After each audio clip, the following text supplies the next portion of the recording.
ان کے ماتم میں جانا حرام ہے، ان کے سبیل کھانا حرام ہے، ان کا پانی پینا حرام ہے، ان کے جلوس میں جانا حرام ہے۔ میرا کام سمجھانا تھا، مسئلہ میں نے آپ کو بتا دیا۔ کسی بھی ایماندار مفتی سے، اس لیے کہ فتویٰ برائے فروخت بھی ہوتا ہے، ایماندار مفتی سے پتہ کرو گے مسئلہ اسی طریقہ پر ہے۔ ان کے ماتم میں جانا تماشا بند کر کے خود ان کو چھوڑ دو۔ ہاں ان کو بتا دو اگر ہماری خدمت ان کو چاہیے تو ہم ان کو ماریں گے، سمجھے؟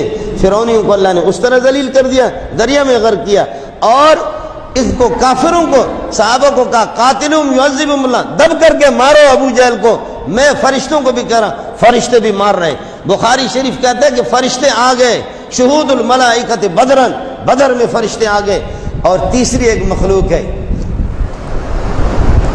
فرعونیوں کو اللہ نے غرق کیا، بدر میں کافروں کو صحابہ نے اپنے ہاتھ سے مارا۔ یہ تیسری جماعت ہے، ان کو نہ فرشتے مارتے ہیں نہ اللہ مارتا ہے، یہ خود مارتے ہیں۔